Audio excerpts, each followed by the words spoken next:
마음이 따뜻하게 하는 이야기, 룻기, 그런 제목으로 하나님 말씀 나누겠습니다.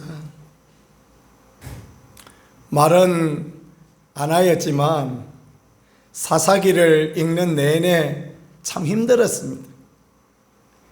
이게 부정에서 긍정을 이끌어낸다라는 것, 반면교사를 삼는다라는 것, 이게 목회자와 설교자에게 참 힘든 그런 작업입니다. 설교자는 언제나 부정적이든지 긍정적이든지 긍정적이고 아름다운 이야기를 만들어내가야 되는 사람 아닙니까? 그러나 부정적인 것에서 긍정을 만들어내는 게 사실은 쉽지 않고 어려운 것입니다. 어려운 이야기 저는 참 잘 못합니다. 힘든 이야기 잘 못하고, 이 룻기같이 그냥 갈등도 없고 평안하고 마침내 하나님 은혜로 하나님의 인애와 헤세드로 모든 일이 잘 되었더라, 뭐 이런 이야기를, 우리 전래동화 같은 이런 이야기를 하는 걸 좋아하는데, 근데 그 사사기 동안 마음대로 행하였더라, 그래서 어려웠더라, 힘들었더라, 고통당하였더라, 그런 이야기를 하는 게요, 얼마나 힘들었는지 모르겠습니다. 이제 룻기로부터 시작해서 사무엘로 쭉 넘어가는 동안 은혜를 구하는 하나님의 백성들에게 하나님이 함께 하시고 하나님이 도와주시고 하나님이 이루어주신다는 이 말씀들이 희망이 되고, 제 얼굴도 오늘 아침 좀 밝지 않습니까? 여러분들에게도 이런 축복과 은혜가 있기를 간절히 소망합니다. 우리 교회 가운데도 하나님의 함께 하심과 은혜, 그래서 하나님의 부흥과 위대하신 하나님을 보는 그런 시간들 되었으면 좋겠습니다. 룻기 참 운운합니다. 룻기 참 평안합니다. 얼마나 좋은지 모르겠습니다. 악인도 없고 갈등도 없고 그저 믿음으로 하나님 앞에 나갔더니 하나님이 도우시고 은혜도 하여 주셨다. 이거는 참 우리 모두가 기대하고 소망하는 그런 내용 아닐까라고 생각합니다.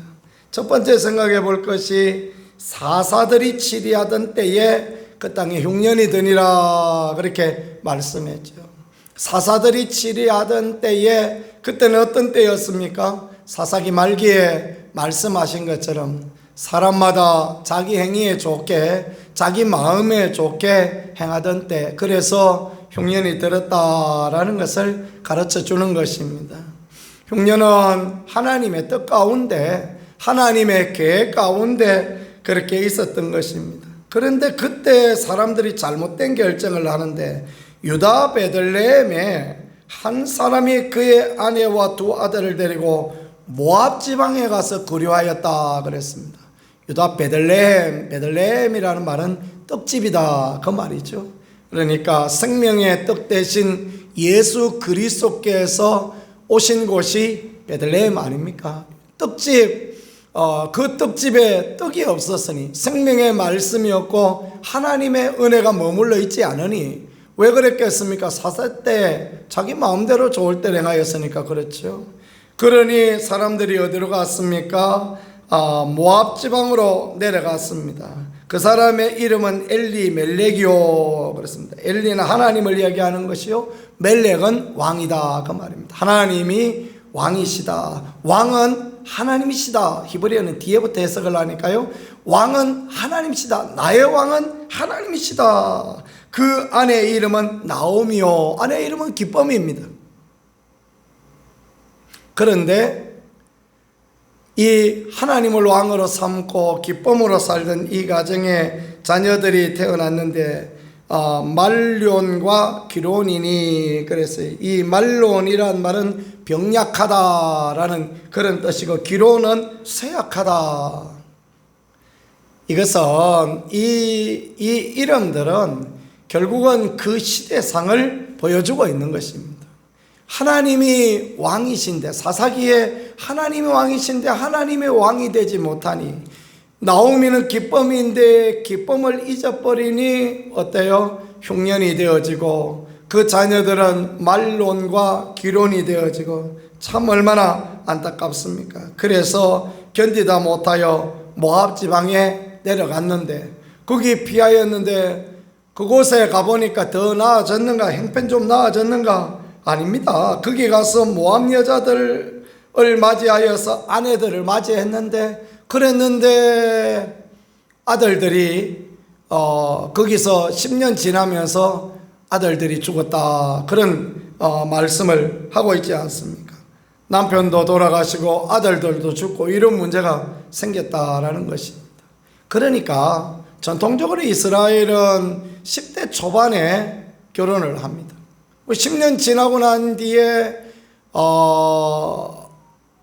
죽었다, 아들들이 다 죽었다는 것은 20대 초반이나 막 그때쯤에, 20대 중반이나 그때쯤에 아들들이 다 죽었다, 그 말이죠. 참 얼마나 이 사사시대의 아픔을 보여주는 그런 부분이겠습니다. 그런데 어떻습니까?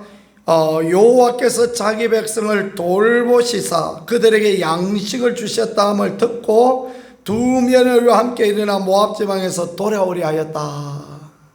근데 하나님의 은혜가, 하나님의 인애와 하나님의 헤세드가 그 하나님의 백성 가운데 임하는 것입니다. 철저히 부서지고 철저히 낮아지고 철저히 실패한 그 백성에게도 여전히 하나님은 아버지가 되시며 하나님이 다시 회복시켜 주시는 은혜를 주신다라는 것을 믿으실 수 있기를 축복합니다. 이 어려운 가운데서 하나님이 일하십니다. 백성들에게 양식을 주셨다. 다시 베들레헴 떡집에 다시 떡이 있으며 하나님의 생명의 양식이 있다. 그래서 어떻게 합니까? 그들이 돌아오려 합니다. 어디로 돌아와요? 베들레헴, 자기 고향 땅에, 하나님을 섬기던 땅에 돌아오려고 합니다. 그랬더니 며느리들이, 그 이방 며느리들이 따라오려고 하고, 참 이 모양이 얼마나 귀합니까? 그러니까 어떻게 보면 이 나오미의 가정이 철저히 바닥으로 내려갔지만, 철저히 또 이방 땅에 가서 이방 며느리를 맞이하였지만, 그러나 하나님께서 은혜 주시고 또 이 나오미라는 여인이 믿음으로 살았다라는 것을 보여주는 것이, 그 며느리들이, 이방 며느리들이 어머니를 따라오려 했다라는 것을 봄으로써 보여주는 거 아니겠습니까? 우리가 신앙의 삶을 살아갈 때 우리는 믿고 우리의 가족들은 믿지 않을 때 우리가 믿음으로 살아가고 선함으로 또 하나님을 섬기는 사람으로 합당하게 살아가는 것 참 귀하다라는 것을 보여주는, 믿음의 선한 영향력을 끼치며 살아가는 게 귀하다라는 것을 보여주는 그런 부분 아니겠습니까? 그죠? 안 보고 있는가? 아닙니다. 다 보고 있습니다. 동네 할머니도 보고 있고, 옆집 아저씨도 보고 있고, 저 사람이 우리 동네 목사라 그러는데 지대로 살고 있나 보고 있고, 저 사람이 교인이라 그러는데 교인은 똑바로 살아가고 있는가 보고 있지요. 그래서 저와 여러분에게 주어진 중요한 과제, 우리가 그 찬송에 있는 것처럼 하나님의 진리 등대가 되어지는 것입니다. 그 하나님의 진리 등대, 길이 긴디 빛나니 하는 그 찬송처럼 진리의 등대가 되어서 어두운 세상을 비추어가고 어둠에 있는 사람들을 주님께 이끌어가는 것, 이게 하나님 앞에 얼마나 복되고 귀하게 했습니까? 그럴 때에 나오미가 무슨 이야기를 합니까? 너희가 죽은 자들과 나를 선대한 것 같이 여호와께서 너희를 선대하기를 원하니라. 축복하죠. 예, 좋은 관계 가운데 있었어요. 시어머니가 좋은 시어머니니, 며느리도 또 시어머니와 좋은 관계가 있고, 그래서 아름다운 관계 만들어졌더라. 이게 우리가 말하는 믿음의 공동체 아닙니까? 그죠? 이게 천국의 모습이고 아름다운 모습이죠. 그래서 시어머니가 야들아 돌아가거라, 너희 어머니 집에 돌아가거라, 나 따라가면 고생이다, 나 따라가면 미래가 없다. 그러면서 며느리들을 돌려보내려고 하니까 며느리들이 무슨 말입니까? 어머니 혼자 그 모진 세월 앞으로 어떻게 살아가시려고 그럽니까? 그러면서 따라오겠다 하는 모습, 참 이것은 귀한 믿음과 축복의 모습이 되어지니 얼마나 마음 훈훈하고 가슴 훈훈한 그런 이야기가 되어지겠습니까? 간절한 마음으로 시어머니 나오미가 그래도 돌아가거라, 나한테는 소망이 없다. 그러니까 며느리 하나는 돌아갔지만 한 며느리는 무슨 이야기합니까? 어머니가 죽는 그곳에 나도 죽고 어머니가 사는 그곳에 나도 살고 어머니가 섬기는 하나님 나도 섬기고 나는 그렇게 하겠습니다. 그러면서 어머니의 신앙을 따라 그렇게 왔더니 하나님께서 복을 주시고 하나님께서 은혜를 베풀어 주셔서 그래서 그 어머니와 함께 아름다운 미래가 펼쳐지고 하나님의 인애와 하나님의 사랑과 하나님의 축복을 그 베들레헴 땅에서 보게 되어졌다. 그 가정 가운데서 믿음의 귀한 사람 다윗이 나오는 그런 축복과 은혜가 있었다. 가장 밑바닥에 가장 실패한 자리에 있었지만 하나님의 은혜가 임하여지니 하나님의 도우심이 임하여지니 그 안에 믿음의 공동체 아름다운 사랑과 인애가 있으니 하나님이 이렇게 도우셨다라는 것을 보여주는 그런 말씀 아니겠습니까? 우리들에게 가지고 나아가야 될 바람직한 모습은 우리 믿음의 공동체와 가정이 가야 될 오직 귀한 모습은 이와 같다. 그런 것을 우리에게 가르쳐주는 모습이 되어지겠습니다. 김유비 목사라는 분의 이야기를 들으면서 참 가슴이 따뜻해지고 감동이 되어졌습니다. 굉장히 폭력적이고 그런 아버지 밑에서 자라났다고 합니다. 말 한마디를 해도 따뜻하게 하지 않고 굉장히 가난하고 어려운 가정에서 자랐대요. 자라면서 자살을 생각하고 그렇게 했다고 합니다. 뭐 그러지 않는 사람 누가 있고 그렇게 했습니까? 그런데 신앙생활을 하고 믿음의 삶을 살면서 하나님께서 은혜 주셔서 김유비라는 청년은 주의 종을 꿈꾸고 신학교에 가고 그런 사람이 되었다고 합니다. 참 은혜죠. 문제는 이 어려서부터 몸에 배인 이 환경과 상황이 주는 이 아픔, 이 상처, 이게 쉽게 회복이 안 되어지는 거예요. 누구나 다 그렇습니다. 누구나 다 그런 부분을 갖고 있거든요. 그래서 회복이 안 되어지고 했는데 가난하고 힘들던 전도사 시절에 어느 날 아내가 참 어렵사리 이야기를 꺼냅니다. 여보, 월세는 6개월이나 밀렸고 아이 기저귀도 떨어지고 우유도 떨어지고 그래요. 어떻게 해요? 순간 그 안에 눌려져 있던 그 분노가 폭발한 것입니다. 그래서 어떡하라고 그래서 소리를 질렀는데 그 순간 옆에 있던 거울을 봤더니 자기 얼굴이 마귀 얼굴이었다는 걸 깨달았던 것입니다. 그래 김유비 전사는 그래서 가출을 했대. 가출을 해서 나가서 이렇게 3일을 떠돌면서 돌아다니면서 온갖 생각을 하며 있었답니다. 핸드폰에 아버지에게 문자가 왔어요. 얘야, 나는 이혼을 해야 되겠다. 그러면서 문자가 왔는데 아버지가 그 메일에 이메일을 통하여 장문의 편지를 아들에게 남겼다고 합니다. A4 용지로 50페이지 되는 장문의 편지를 남겼는데 아버지는 왜 그렇게 폭력적인 아버지가 될 수밖에 없었는가? 왜 이렇게 가난한 아버지가 될 수밖에 없었는가? 그런 것들을 구구절절히 이렇게 썼다고 합니다. 아버지도 그런 할아버지 밑에 그런 환경 가운데 자라서 그 환경도 못 이기고 그 성품도 못 이기고 그래 살았던 거예요. 그래서 얘야 미안하다 그 이야기를 100번도 더 그 말미에 썼던 것입니다. 생각을 해보니 김유비 전사는 자기도 어쩌면 그런 것을 자기 자녀에게 물려줄지 모르겠다라는 생각이 들어서 그것을 인쇄하여 가지고 자기 집에 돌아왔습니다. 그러면서 테이블 위에 그것을 툭 던지면서 자기 아내에게 이거 갖다 버려 이렇게 하고 방에 들어가서 이불을 덮고 누웠대요.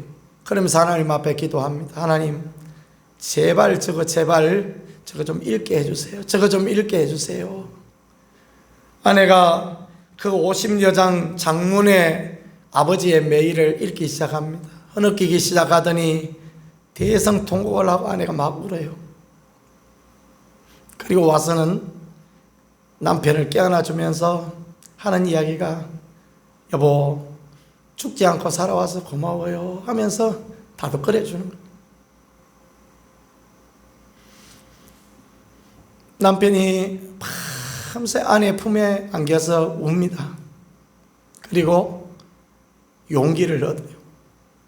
용기를 얻고, 그리고 살아갈 힘을 얻어서, 나는 나와 같이 가난하고 폭력적인 가정에서 자라난 그 사람들을 상담하는 그런 사람 되겠다. 그래서 상담을 공부해서 결국은 그는 많은 사람들에게 좋은 영향을 끼치는 그런 사람이 되었다고 합니다.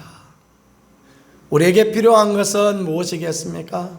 하나님의 인애, 하나님의 사랑, 그것을 본받는 인애와 사랑, 그것이 우리에게 참으로 필요합니다. 그런 귀한 믿음과 그런 귀한 은혜를 가지고 있을 때 우리는 악한 영향력들을 끊어가고 마귀의 모든 괴계를 끊어가고 믿음으로 승리하는 복된 인생, 아름다운 인생으로 설 수 있게 되어질 것입니다.